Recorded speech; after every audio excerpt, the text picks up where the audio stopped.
2025 क्या आया, हर मुल्क बदमाश हो गया है। पहले पाकिस्तान और इंडिया, अब इसराइल और ईरान।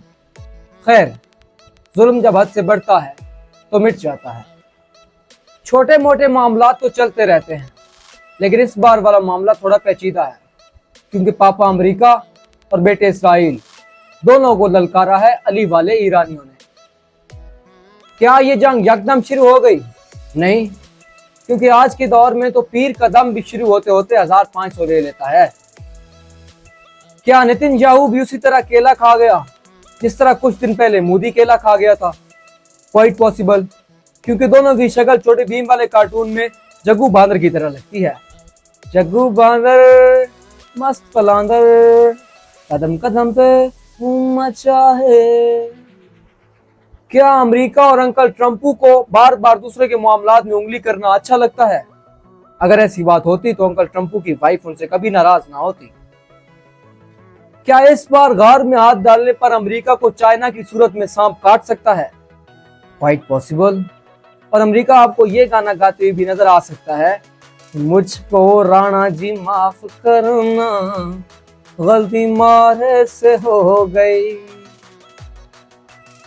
तो बच्चों, कहानी शुरू होती है कि जब मगरिब में ऐलान किया जाता है कि चौधरी अमेरिका के यहाँ बेटा पैदा हुआ है, जिसका नाम इसराइल जट रखा गया है। तो ईरान दूसरा ऐसा इस्लामी मुल्क है जो सबसे पहले इसराइल को रिकॉग्नाइज करता है, बल्कि अमेरिका को मुबारकबाद भी देता है और ये गाना भी गाता है कि भैया और भाभी को बधाई हो बधाई। क्योंकि उस वक्त ईरान भी अमेरिका को अब्बू ना सही लेकिन चाचू जरूर मानता था, और उसकी वजह से उस वक्त के ईरानी शाह मोहम्मद रजा पहलवी साहब। लेकिन फिर 1979 आ जाता है और ईरान में इनकलाब आ जाता है, और अमेरिका के प्यारे भतीजे ईरान को यह बात बताई जाती है कि कितनी दियां दसा होते हैं। 1979 से पहले मामलात बड़े घरेलू नौयत के थे। ईरान तेल देता था और इसराइल वही तेल लगाता था, सर पे वही तेल लगाता था। लेकिन फिर आयतुल्लाह खुमैनी आए, जिन्होंने अपने साथियों के साथ मिलकर बस एक छोटी सी तीली लगाई और इस घर को आग लग गई घर के चिराग से। 1979 में आयतुल्लाह खुमैनी और उनके साथियों ने इनकलाब बर्पा किया, खूनी इनकलाब, और उस वक्त इस शाह-ए-आज़म का खात्मा किया गया, और तब से यह सुप्रीम लीडर वाला निज़ाम मुतारिफ करवाया गया। ईरान के पहले सुप्रीम लीडर आयतुल्लाह खुमैनी थे और दूसरे अली खामनाई हैं, जो अभी तक चल रहे हैं। 1979 में सबसे पहले खुमैनी ने इसराइल की एम्बेसी को ईरान में इस तरह तोड़ा जिस तरह कुछ दिन पहले अंकल ट्रंपू ने यूक्रेन के सदर को तोड़ा।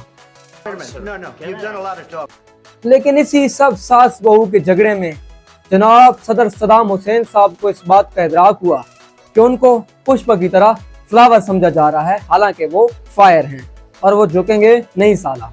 तो उन्होंने भी कहा कि जरा हम भी तो देखें कि खत्ते में हमसे बड़ा बदमाश पैदा कौन हो गया है। तो इस तरह 1980 में ईरान और इराक की जंग शुरू हो गई। इन तमाम तर रोलो रप्पों के बावजूद इसराइल ने कुछ पापा से लेकर और कुछ अपनी मदद आप के तहत ईरान को सदाम द बदमाश से बचने के लिए असला फराम किया। लेकिन सदाम द बदमाश उस वक्त का रोमन रेंज था, कौन टिक सकता था उसके आगे रिंग में।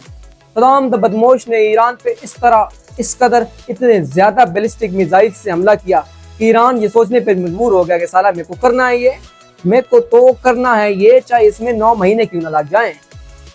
तो ईरान ने कहा कि हम जी अपना न्यूक्लियर बनाएंगे, पर्सनल वाला न्यूक्लियर। तो अब फटी पड़ी थी अमेरिका और इसराइल की सदाम से, जिससे बचने के लिए उन्होंने ईरान को असला दिया, ईरान के हाथ में बारह पोर दिया। लेकिन ईरान कहता था कि नहीं, मैं बच्चा नहीं हूँ, अपन चलाएगा 47।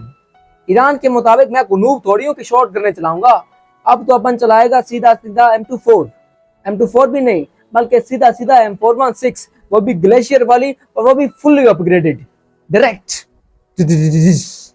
उस वक्त ईरान वाला जिन अमेरिका ने खुद बोतल से बाहर निकाला, जो अब लाख कोशिशों के बावजूद, लाख सैंक्शंस के बावजूद बोतल में वापस नहीं जा रहा। ईरान की इंपोर्ट्स एक्सपोर्ट्स सिर्फ चंद हजार USD पर मुश्तमिल हैं, लेकिन अली वाले लड़ रहे हैं, नारे हैदरी लगाकर लड़ रहे हैं।